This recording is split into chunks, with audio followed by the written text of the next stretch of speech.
तुम रो कर सोए हो लेकिन अल्लाह फिर भी खामोश है। तुम टूट कर मांग रहे हो लेकिन तुम्हारी दुआ फिर भी कबूल नहीं की जा रही। रुको, शायद तुम्हें आजमाइश नहीं बल्कि तरबियत दी जा रही है।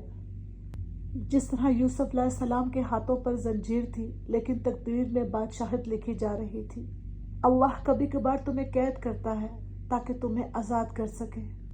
जिस तरह मूसा अलैहिस्सलाम का बचपन माँ के गोद से जुदा हुआ ताकि फिरौन को नाबूद कर सके, अल्लाह का दद तदबीर बन जाती है।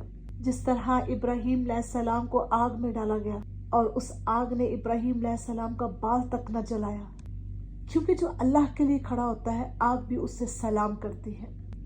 जिस तरह अय्यूब अलैहिस्सलाम के जिस्म पर जख्म, जुबान पर दुआ और दिल में सब्र थी, अल्लाह ने उससे वो लुटाया जो दुनिया ने उससे छीन लिया था।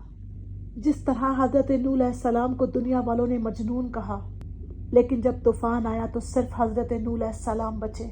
लोग तुम्हें समझे या ना समझे उसकी परवाह नहीं करो, अल्लाह तुम्हें कभी अकेला नहीं छोड़ेगा, तुम्हें कभी तन्हा नहीं करेगा।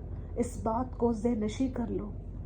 जिस तरह हजरत यूनुस अलैहिस्सलाम मछली के पेट पर तन्हा थे, लेकिन जब पुकारा ला इलाहा इल्ला अंत सुब्हानका इन्नी कुन्तु मिनज़ ज़ालिमीन, तो अल्लाह ने अंधेरों में भी रास्ते बना दिए। जिस तरह हजरत ईसा अलैहिस्सलाम की कत्ल की साजिशें की गई और अल्लाह ने उन्हें आसमान पर उठा लिया, क्योंकि जिसे अल्लाह उठाता है उसे कोई गिरा नहीं सकता और जिसे अल्लाह गिराता है उसे कोई उठा नहीं सकता। और जिस तरह हजरत मोहम्मद सल्लल्लाहु अलैहि वसल्लम ने ताइफ में खून बहाया, मक्का से जला वतन हुए, लेकिन अल्लाह ने इनका नाम अर्श तक पहुंचा दिया।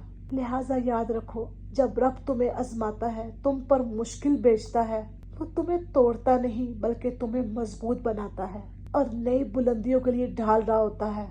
तुम्हारी खामोशी में तुम्हारी तरबियत लिखी जा रही होती है। ये वीडियो शेयर करें उन लोगों के साथ जो जिंदगी में मुश्किलात का शिकार हैं। शायद इस वीडियो से उन्हें इन मुश्किलात में एक नई हिम्मत और एक नया जज्बा मिल सके।